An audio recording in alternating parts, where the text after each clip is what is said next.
नमस्कार class 12th के मेरे साथियों, 2025-26 बोर्ड्स के लिए हम लोग प्रिपेयर कर रहे हैं। Chapter number 1 economics development.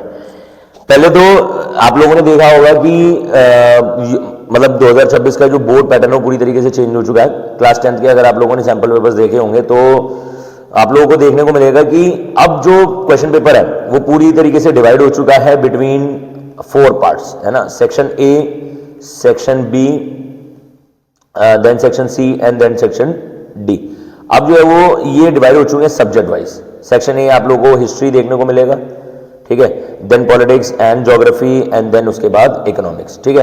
तो चारों को इक्वल वो वेटेज दे दी गई है 20 मार्क्स की, 20 मार्क्स की इक्वल वेटेज है, जिसमें इकोनॉमिक्स को भी 20 मार्क्स की वेटेज ऑब्वियसली मिली है। अब जब इकोनॉमिक्स को 20 मार्क्स की वेटेज मिली है तो हम लोग जरा इसके चैप्टर्स भी देखें। तो चैप्टर नंबर 1 जो आता है वो अपने पास है डेवलपमेंट का, एक सिंपल सा चैप्टर। चैप्टर नंबर 2 जो आता है अपने पास sectors of the Indian economy, sectors of Indian economy. Chapter number 3 money and credit and chapter number 4 that is globalization and the Indian economy, ठीक है। 20 मार्क्स में 4 चैप्टर हैं, तो ऑब्वियस बात है देखा जाए तो सबकी वेटेज कितनी हो गई, 5 मार्क्स की हो गई। जैसे कि अभी हम लोग चैप्टर 1 जो है वो शुरू करेंगे, वो है development and it's weightage is around 5 marks. तो सबसे पहले चैप्टर को शुरू करते हुए हम लोग डेवलपमेंट पर बात करते हैं। जरा डेवलपमेंट क्या होता है। आप लोगों ने 2 वर्ड्स के बारे में बहुत ही मतलब साइमल्टेनियसली सुना होगा, that is difference between growth and development. Growth और डेवलपमेंट में क्या डिफरेंस होता है, बस मुझे थोड़ा सा मिनट आप दीजिए। बिल्कुल जी। तो सबसे पहले हमारी जो बात है आज, इकोनॉमिक ग्रोथ और इकोनॉमिक डेवलपमेंट में क्या डिफरेंस होता है, ठीक है। इकोनॉमिक ग्रोथ और इकोनॉमिक डेवलपमेंट में डिफरेंस जो है वो क्या है। देखिए पहले तो मैं जरा एक बेसिस पर जरा क्लियर कर दूं कि इनमें से एक तो क्वांटिटेटिव है और एक जो है वो क्या है, वो क्वालिटेटिव है, ठीक है। तो सबसे पहले वाला क्या हो गया, क्वांटिटेटिव, यानी कि आप जब भी increment in the form of numbers देखें, इंक्रीमेंट इन नंबर्स, यानी जब भी हम लोग नंबर्स में ग्रोथ देखते, नंबर्स में इंक्रीमेंट देखते तो उसको हम लोग सीधा किससे रेफर करते हैं, ग्रोथ से। फॉर एग्जांपल 2024 में Indian GDP accounted for around 3 trillion, ठीक है। और ये 2025 में बढ़कर जो है वो अज्यूम कर लेते हैं कि हो जाते हैं 3.5 ट्रिलियन। ये सिर्फ और सिर्फ एक हाइपोथेटिकल एग्जांपल है, आप लोग इसको बिल्कुल एग्जैक्ट फिगर ना लें। तो ये जो आप लोगों ने देखा इंडियन जीडीपी 3 से 3.5 ट्रिलियन हुई है, ये क्या है, ये क्वांटिटेटिव ग्रोथ है, जिसमें 0.5 की ग्रोथ जो है वो देखी गई है। अब ये जो 0.5 क्योंकि न्यूमेरिकल इन फॉर्म है तो ये किस में काउंट होगा, this will be counted in economic growth, ठीक है। वहीं अगर मैं क्वालिटेटिव की बात करूं तो क्वालिटेटिव या increment in the quality is known as development. For example health infrastructure जो है वो इंप्रूव हुआ, ये डेवलपमेंट का पार्ट होगा। Same goes with the education, education sector जो है वो ग्रो हो रहा है, स्टैंडर्ड ऑफ लिविंग लोगों के एनहांस हो रहे हैं, स्टैंडर्ड ऑफ लिविंग, ये सब चीजें जो है वो किसमें आएंगी, ये सब आएंगी इकोनॉमिक डेवलपमेंट में। देखिएगा मैं आपको बता दूं, इकोनॉमिक ग्रोथ एक नैरो कॉन्सेप्ट है। नैरो कॉन्सेप्ट का मतलब है कि इसके इंक्रीज होने से क्या इंक्रीज होती है, डेवलपमेंट। यानी कि एक इकोनॉमिक डेवलपमेंट क्या हो गया, ये एक वाइडर कॉन्सेप्ट हो गया। अगर एक इकोनॉमी ग्रो करती है तो it will lead to economic development of the nation as well. तो आप चीज एक याद रखनी है आपको, क्वांटिटेटिव इंक्रीमेंट जो है वो ग्रोथ कहलाता है, क्वालिटेटिव इंक्रीमेंट डेवलपमेंट कहलाता है, ठीक है। कोई भी इंक्रीमेंट आप इन नंबर्स की फॉर्म में देख रहे हैं वो सब जो है वो रिलेट करता है किसको, ग्रोथ को। और वहीं अगर क्वालिटेटिव सेक्टर में आप लोग देख रहे हैं इंक्रीमेंट तो वो डेवलपमेंट कहलाएगा, ठीक है। अब हमें ना फोकस करना है इस चैप्टर के जो स्टार्टिंग होती है वो होती है justification of statements, justification of statements. अब जस्टिफिकेशन ऑफ स्टेटमेंट्स कैसे, 3 स्टेटमेंट्स हैं, ठीक है। Statement number 1, different people have different developmental goal, have different developmental goal, यानी कि अलग अलग लोगों के अलग अलग डेवलपमेंटल गोल्स होते हैं। स्टेटमेंट को प्रूव करना है, अब इसको हमें क्या करना है, जस्टिफाई करना है। तो हम लोग इसको जस्टिफाई कैसे करेंगे, हम लोग 3 एग्जाम्पल्स जो है वो यहां पर पिक करेंगे। सबसे बेस्ट तरीका इन स्टेटमेंट्स को समझाने का यही है कि आप लोग जो है वो इनको एग्जांपल, देखो इकोनॉमिक्स का कोई क्वेश्चन नहीं है जो आप लोग विदाउट एग्जांपल जो है वो लिख सको, तो एग्जांपल्स तो आपके आंसर का एक इंपॉर्टेंट पार्ट होना चाहिए। तो सबसे पहले हम लोग उठाते हैं एक फार्मर का एग्जांपल, एक किसान, ठीक है, एक फार्मर हो गया। उसके बाद हम लोग उठा लेते हैं इंडस्ट्रियलिस्ट, ठीक है, एक उद्योगपति का, और एक उठा लिया हमने स्टूडेंट का। तो फार्मर की डिमांड क्या रहेगी, यानी कि उसके लिए उसका डेवलपमेंटल गोल क्या रहेगा कि गवर्नमेंट जो है वो उसको ज्यादा से ज्यादा उसके फसल की ज्यादा से ज्यादा एमएसपी अनाउंस करे। गवर्नमेंट अनाउंसेस हायर एमएसपी, ज्यादा एमएसपी अनाउंस करें, ज्यादा से ज्यादा सब्सिडीज उसको ग्रांट करें, ठीक है, सब्सिडीज जहां पर उसको जो भी एक्सपेक्टेड अमाउंट की मिल रही थी वो सब्सिडीज का रेशियो उसका बढ़ जाए, ठीक है। गवर्नमेंट एमएसपी अनाउंस कर दी, सब्सिडीज दे दी, और चीप पावर जो है वो दे दे। ये फार्मर की एक डेवलपमेंटल गोल्स जो है वो हो गया। अब वहीं अगर मैं एक इंडस्ट्रियलिस्ट के डेवलपमेंटल गोल्स की बात करूं तो सबसे पहला डेवलपमेंटल गोल जो इंडस्ट्रियलिस्ट का होगा वो होगा चीप लेबर का मिलना। भाई ये तो हमेशा ये चाहेगा कि उसको चीप लेबर मिल जाए, फ्री लेबर मिल जाए। सेकंड, एक एक्सेसिबल मार्केट उसको मिल जाए जहां पर वो अपने प्रोडक्ट्स को आसानी से बेच सके। एक मार्केट उसको मिल जाएगा, कंज्यूमर बेस मिल जाएगा तो अपने प्रोडक्ट्स को आसानी से बेच सकता है। थर्ड, वो चाहेगा कि गवर्नमेंट उसके लिए फेवरेबल पॉलिसीज बना दे, फेवरेबल पॉलिसीज, ठीक है। तो इंडस्ट्रीज की डिमांड ये हो गई। अब मैं अगर एक स्टूडेंट की डिमांड उठाऊंगा तो स्टूडेंट की डिमांड बेसिकली क्या हो जाएगी कि भाई उसको एजुकेशनल अपॉर्चुनिटीज मिल जाए, उसको कुछ ऐसा सीखने को मिले जो उसकी स्किल्स को डेवलप करे, ठीक है, एजुकेशनल अपॉर्चुनिटीज उसको मिल जाए। सेकंड, अगर मैं उठाऊं तो उसको कुछ training in the form of education, यानी ट्रेनिंग जो ऐसी जो उसको फ्यूचर में मदद करे, ट्रेनिंग उसको मिल जाए। तो यहां पर हम लोगों ने देखा कि तीनों की डिमांड जो है वो क्या क्या है। तीनों की डिमांड बिल्कुल एक दूसरे से अलग अलग है। जहां पर आप लोगों ने देखा कि एक फार्मर जो है वो ज्यादा एमएसपी की डिमांड करता है, जहां पर सब्सिडीज चाहता है, चीप पावर चाह रहा है। यहां पर इंडस्ट्री चीप लेबर चाह रहा है, मार्केट चाहता है, फेवरेबल पॉलिसीज चाह रहा है। वहीं स्टूडेंट एजुकेशन अपॉर्चुनिटी और ट्रेनिंग की तरफ भाग रहे हैं। तो इन दी एंड क्या कोई मुझे आप लोग ये समझा सकते हो कि इन तीनों की डिमांड आपस में इक्वल हुई या क्लैश कर रही हो? नहीं। जो इस स्टेटमेंट को ये प्रूव कर देती है कि भाई अलग अलग लोगों के अलग अलग डेवलपमेंट गोल्स होते हैं, हेंस प्रूव्ड। ऑब्वियसली बात है, लोगों का माइंडसेट अलग है, लोगों के काम करने का तरीका अलग है, लोगों का काम अलग है, तो ऑब्वियसली बात है लोगों के गोल्स भी अलग अलग ही होंगे, ठीक है। अब बढ़ते हैं हमारी स्टेटमेंट नंबर 2 की तरफ। स्टेटमेंट नंबर 2 क्या एक्सप्लेन करती है कि people have conflicting goals, people have conflicting goals. बहुत कंफ्यूजन होता है इनमें, पीपल हैव कॉन्फ्लिक्टिंग गोल्स, या फिर इसको मैं अगर एक और एग्जांपल से मैं एक और तरीके से लिखूं जैसे पेपर में पूछी जाती है, destruction for one is development for the other, development for the other. आप चाहें तो इसको ऐसे भी लिख सकते हैं, development for one is destruction for the other. अब इन दोनों स्टेटमेंट्स को हमें क्या करना है, इनको फिर से प्रूफ करना है, हमें कर देंगे भाई, कोई इतनी बड़ी टास्क नहीं है, क्योंकि हम लोग एसएलसी पाठशाला पे हैं तो भाई ये तो अपने बाएं हाथ का खेल है। People have conflicting goals, destruction for one is development for the other. इसको प्रूव करने के लिए भी हम लोग क्या यूज करेंगे, फिर से एग्जाम्पल लेंगे भाई। और देखो इसका एक बहुत अच्छा एग्जाम्पल मैं आपके सामने लिख देता हूं 3 शब्दों का, डैम। डैम से क्या फायदा है, क्या नुकसान है वो देखते हैं। पहले हम लोग ने इसके डेवलपमेंट की बात करते हैं, यानी कि इससे क्या डेवलपमेंट जो है वो होगा। सबसे पहला डेवलपमेंट जो होने वाला वो ये है इलेक्ट्रिसिटी जनरेशन, ठीक है, electricity generation. Second, electricity generate होने के बाद एम्प्लॉयमेंट जनरेशन, भाई डैम बनेंगे तो इनसे एम्प्लॉयमेंट होगा, एम्प्लॉयमेंट जनरेशन, ठीक है। थर्ड, फ्लड कंट्रोल,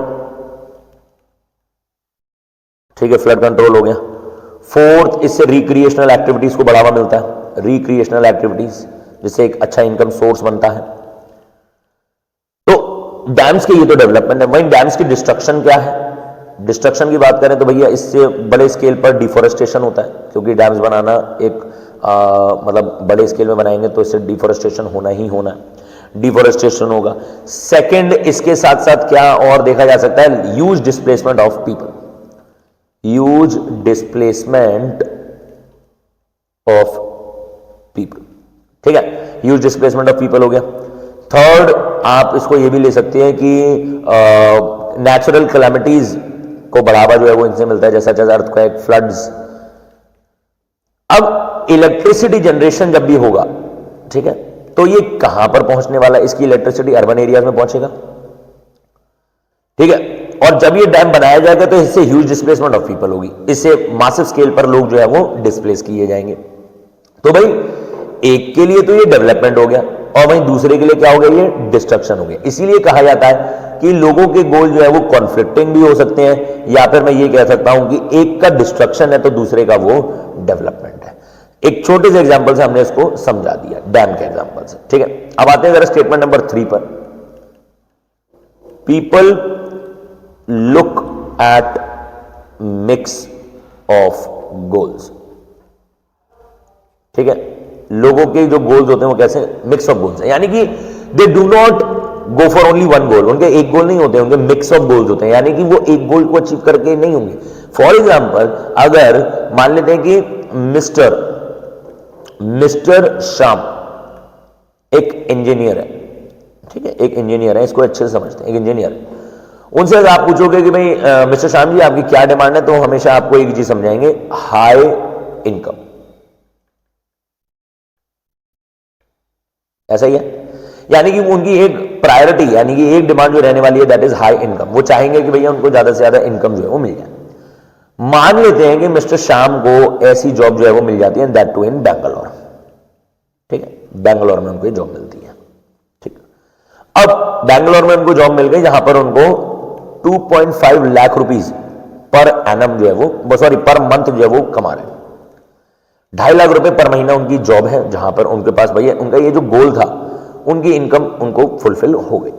लेकिन क्या हुआ, जिस कंपनी में ये काम कर रहे थे उन कंपनी ने इनसे पहले ही बता दिया था कि भाई हमें जब जरूरत होगी तो हम आपको कॉल करेंगे, और कभी ऐसा हुआ कि हमें कंपनी बंद करके जाना पड़ा तो हम आपको भैया हम आपको जॉब से निकाल देंगे।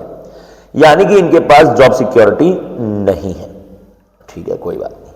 अच्छा, जहां पर ये काम करते थे ना, तो यहां यूपी के रहने वाले बैंगलोर गए जॉब करने, कोई दोस्त मिला नहीं, फ्रेंडशिप नहीं बनी, रोज काम से थके आ रहे, घर आते सो जाते, सुबह जॉब पर चले जाते, शाम को आते खाना बनाते सो जाते, ठीक है भाई।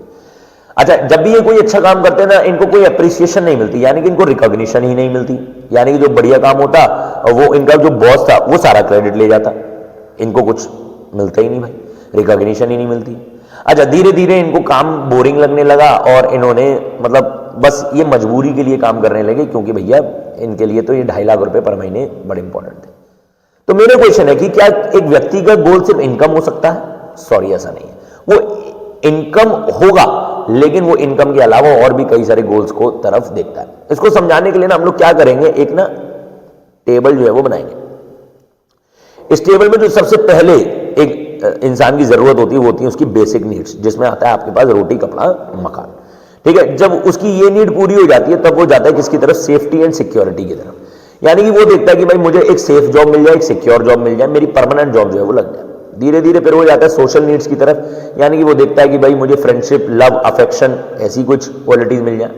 फिर वो जाता है रिस्पेक्ट एंड रिकॉग्निशन, यानी कि वो देखता है कि भाई जहां पर मैं काम कर रहा हूं क्या वहां पर मुझे रिस्पेक्ट या रिकॉग्निशन मिल रही है या नहीं मिल रही।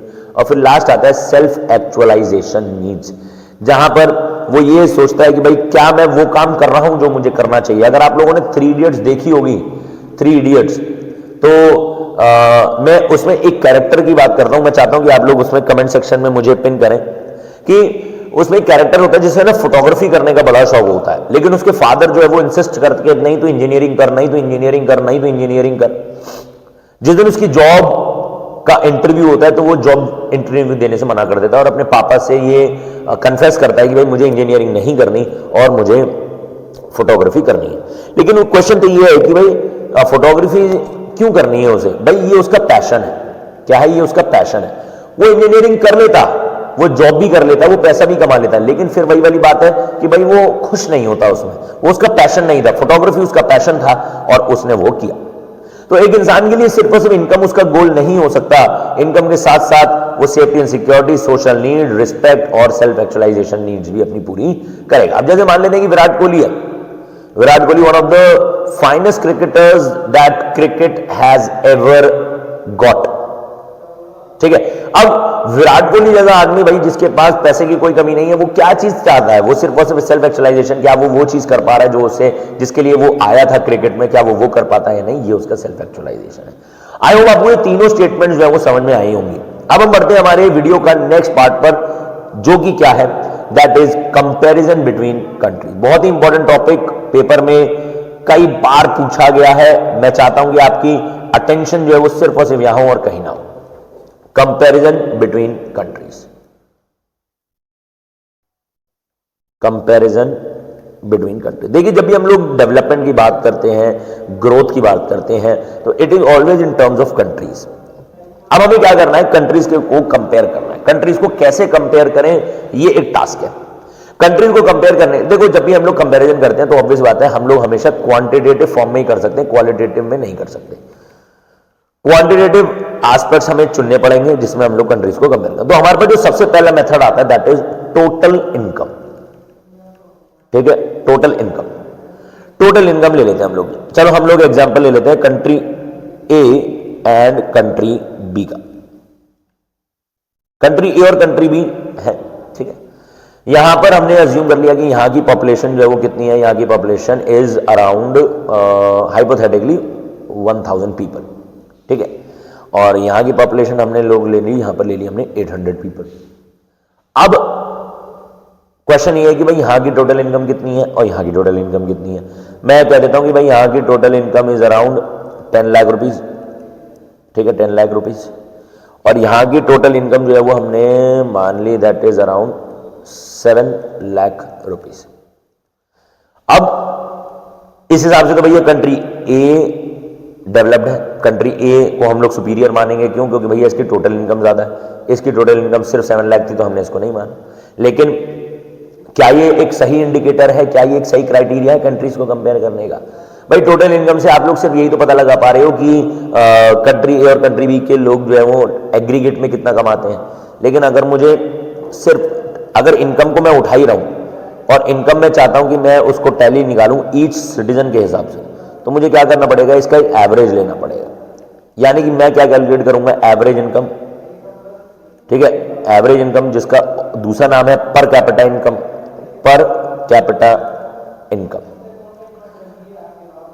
ठीक है। अब per capita income is equal to total income upon total population.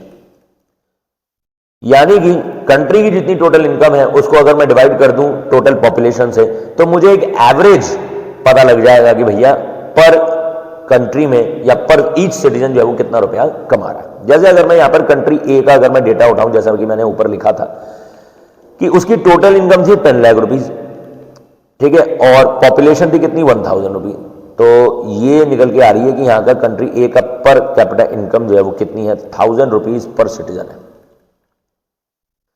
ठीक है। और यहीं अगर मैं कंट्री बी की बात करूं तो कंट्री बी का जो है डेटा निकल के ये आ रहा है कि per capita income is equal to 7 lakh divided by 800, which is approximately, मुझे जरा कैलकुलेट करना पड़ेगा, 7,000 है ना, डिवाइड बाय 8, तो 8 7 8 64 और ये आ गया अपने पास 6, ये हाँ 8, सॉरी, ठीक है, 8 64 एंड 8 ये तो एक मिनट, सॉरी, हाँ, तो इसको अगर मैं देखूं तो ये हो जाएगा अपने पास 8 7s are 56 40 8750 के आसपास जो है वो अप्रोक्सीमेटली। अगर गलती हो जाए तो भाई इग्नोर कर देना। तो भैया 800 लोगों का 7 लाख रुपए और 1000 लोगों का 10 लाख रुपए, ये तो भाई सॉरी, और ये 875 ही आएगा, 8750 नहीं आएगा, ठीक है। तो यहां पर तो भैया पर सिटीजन जो है वो 1000 रुपीज पर सिटीजन और यहां पर 8775। इस हिसाब से भी भैया यहाँ का जो है वो टैली जो है वो ज्यादा आ रहा है, पर कैपिटा इनकम यहाँ की अभी भी ज्यादा आ रही है, एवरेज इनकम। लेकिन अब फिर से मेरा एक क्वेश्चन, इस एवरेज इनकम से हम लोग ना सिर्फ और सिर्फ क्या निकाल सकते हैं? सिर्फ और सिर्फ standard of living. Standard of living यानी कि यहाँ के लोगों का स्टैंडर्ड ऑफ लिविंग कैसे है। ₹1000 अगर कोई व्यक्ति कमा रहा है तो ऑब्वियस बात है उसका स्टैंडर्ड ऑफ लिविंग इंप्रूव्ड होगा, अच्छा खान पान, अच्छी ये सारी चीजें। लेकिन अब इस एवरेज इनकम में भी एक प्रॉब्लम है भाई। अब वो प्रॉब्लम क्या है वो देखो। क्या इस एवरेज इनकम से आपको कंट्री के हेल्थ सेक्टर के बारे में पता चला? नहीं। क्या आपको कंट्री के एजुकेशन सेक्टर के बारे में पता चला? भाई नहीं। तो अब हम लोग कह सकते हैं कि ना तो टोटल इनकम एक अच्छा इंडिकेटर है, ठीक है, मतलब एक हद तक इनकम को अगर हमें कंट्रीज को कंपेयर करना है तो टोटल इनकम मान सकते हैं। फिर हमने इसकी जगह क्या लिया? एवरेज इनकम लिया। अब एवरेज इनकम भी एक अच्छा इंडिकेटर नहीं था, तो अब हमें क्या करना पड़ेगा? कुछ और मोर इंडिकेटर्स पे जाना पड़ेगा। और मोर इंडिकेटर्स में अब हम लोग सबसे पहले क्या उठाएंगे? सबसे पहले हेल्थ को उठा लेते हैं। ठीक है, हम लोग जरा हेल्थ को उठा लिया। हेल्थ में मुझे क्या क्या इंडिकेटर्स चाहिए होंगे वो देखते हैं जरा। सबसे पहला हेल्थ में इंडिकेटर जो मैं उठाऊंगा that is IMR, infant mortality rate. Infant mortality rate, अभी हम लोग ना स्पेसिफिकली इनको देखेंगे। सेकंड नंबर पे हम लोग उठाते हैं death rate, and the third one is life expectancy. IMR का मतलब है, अगर मैं आपको लेमन लैंग्वेज में समझाऊं, कि कितने न्यूबॉर्न बेबीज ऐसे हैं जो अपना फर्स्ट ईयर भी कंप्लीट नहीं कर पाते, and that is due to lack of medical facilities. Death rate, कितने लोग जो है वो पर 1000 लाइव बर्थ जो है वो उनकी डेथ हो रही है। ठीक है, जिस कंट्री का IMR हाई होगा इसका मतलब ये है कि वहां की मेडिकल फैसिलिटीज पुअर होंगी। जिस कंट्री का डेथ रेट हाई होगा इसका मतलब है कि वहां की मेडिकल फैसिलिटीज पुअर होंगी। लाइफ एक्सपेक्टेंसी एक डेटा के साथ मैं आपको बताता हूं। ऑन एन एवरेज एक कंट्री का सिटीजन जो है वो कितनी एज जो है वो अटेन करेगा ही करेगा। At the time of independence India का वॉज 37.4 ईयर्स लाइफ एक्सपेक्टेंसी, यानी कि ऑन एन एवरेज यहां पर एक व्यक्ति 37.4 ईयर्स की एज जो है वो अटेन कर पा रहा था, एंड एट दिन ये है 69 ईयर्स। ये लाइफ एक्सपेक्टेंसी जो है वो बढ़ गया। रीजन क्या है इसका? Due to cure, due to medicine available. पहले हमारे पास इतनी मेडिसिन अवेलेबल नहीं हुआ करती थी, अब जो है वो हमारे पास मेडिसिन भी है, ट्रीटमेंट भी है। जिस कंट्री का लाइफ एक्सपेक्टेंसी रेट ज्यादा वहां की मेडिकल कंडीशंस बेटर। आपको मैं बता दूं, इंडिया या कई सारी कंट्रीज ऐसी हैं जिनका लाइफ एक्सपेक्टेंसी रेट बहुत ज्यादा हाई है। For example in that the case of Japan. Japan का लाइफ एक्सपेक्टेंसी बहुत ज्यादा हाई है। रीजन भी क्योंकि वहां के लोगों का हेल्दी लाइफस्टाइल और मतलब मेडिकल फैसिलिटी सब है। मैं इंडिया का आप लोग अगर 69 ईयर्स देख रहे हैं तो ये भी कुछ ज्यादा खास नहीं है, क्योंकि India is the sugar capital of the world. दुनिया की सबसे ज्यादा डायबिटीज के पेशेंट इंडिया में है। जो मेरी ये वीडियोस देख रहे हैं उन्हीं के घर में शुगर पेशेंट्स होंगे। Diabetes, blood pressure, heart attacks बहुत कॉमन है इंडिया जैसी कंट्री में। तो हो क्या रहा है, मुझे IMR, डेथ रेट और लाइफ एक्सपेक्टेंसी रेट से कंट्री का हेल्थ इंफ्रास्ट्रक्चर जो है वो पता लगाया जा सकता है। फिर मैं उठाता हूं जरा एजुकेशन सेक्टर को। What does the education system. अब पर कैपिटा इनकम से मुझे एजुकेशन सेक्टर के बारे में नहीं पता चल रहा, तो मैं क्या करूंगा? एजुकेशन को मतलब उसका एक अच्छा मतलब उसको ट्रेस करने के लिए मैं कुछ इंडिकेटर्स यूज करूंगा, जिसमें सबसे पहला आने वाला है अपने पास लिटरेसी रेट। ठीक है, लिटरेसी रेट लेंगे, फिर उसके बाद लेंगे हम लोग gross enrolment ratio. Gross enrolment ratio, फिर आता है अपने पास net attendance ratio. Now what is this?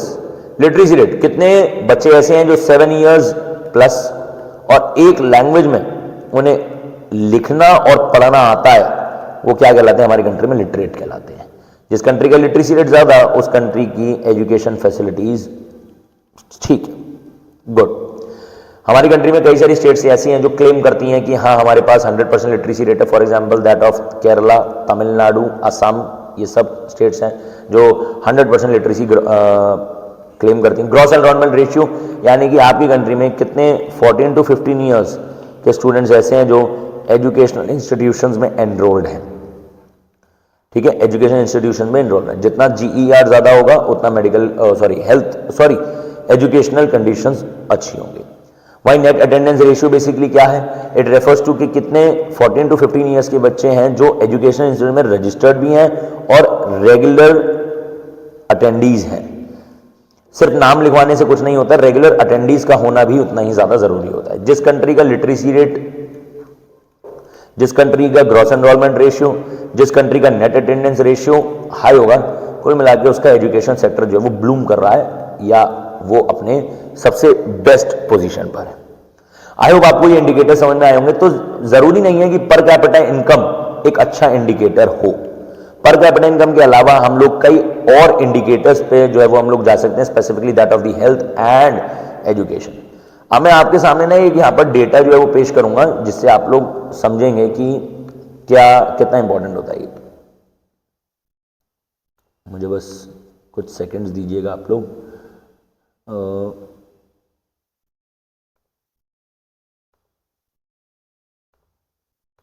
जी, मैंने क्या करा है, मैंने आपकी बुक से ना एक डेटा जो है वो उठाया जी, जैसा कि आप लोग यहां देख पा रहे हैं।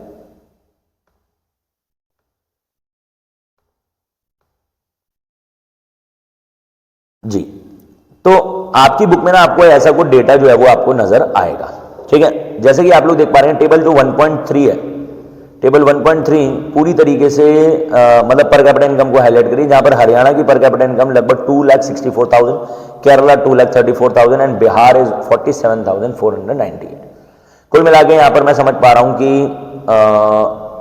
हरियाणा की पर कैपिटा इनकम जो है वो कहीं ज्यादा। ठीक है, अब ज्यादा चलते हैं दूसरे डेटा पर। एक और डेटा आपको इस बुक पे नीचे ही नजर आएगा, देख पा रहे होंगे आप लोग। हरियाणा में आईएमआर कितना है 28, literacy rate 82 and net attendance ratio 73, यानी कि आईएमआर ज्यादा है बाय 28 पर 1000, लिटरेसी रेट 82% और नेट अटेंडेंस रेशियो 73। फिर आता है आपके पास केरला, जिसका IMR only 6, literacy rate 94 and net attendance ratio 94। Bihar 27, 62 literacy rate and 69। तो अगर मैं देखूं तो परफॉर्मर्स में तो हमारे पास सिर्फ और सिर्फ कौन परफॉर्मर है, केरला। अभी आप लोगों ने ऊपर जो डेटा देखा था उसमें आप लोगों ने ये देखा कि हरियाणा की पर कैपिटा इनकम भैया ज्यादा है, तो ऑब्वियसली केरला तो कहीं ना कहीं यहां एक्सीड कर रही है, सक्सीड कर रही है। आईएमआर देखिए ओनली 6, लिटरेसी रेट देखिए 94, नेट अटेंडेंस रेट देखिए 94। एक छोटा सा करेक्शन मैं करना चाहूंगा, मैंने ऊपर एज 14 to 15 ईयर्स बोली थी, actually it is 15 to 17 years. ठीक है, तो एक छोटा सा करेक्शन हम लोग वहां जो है वो कर लेंगे, अगर मुझे वो नजर आ जाए। बिल्कुल ठीक है, यहां पर ये जो मैं 15 to इसको 15 to 17 करिएगा। ठीक है, सेम यहां पर 15 to 17। आपको ना कई सारी डेफिनेशन देखो यहां देखने को मिल जाएंगी, कई सारी डेफिनेशन जी देखिएगा। आपको कई सारे डेफिनेशन देखो, जैसे यहाँ पर आपको आईएमआर की नजर आ जाएगी, literacy rate, net attendance ratio, तो ये आप लोग देखिएगा। जैसे देखो 15 to 17 ईयर्स यहाँ पर आ भी रही है जी। तो ये था part 1 of the video. Next part में हम लोग जो है वो पार्ट 2 में चैप्टर का अगला हाफ जो है वो क्लियर करेंगे।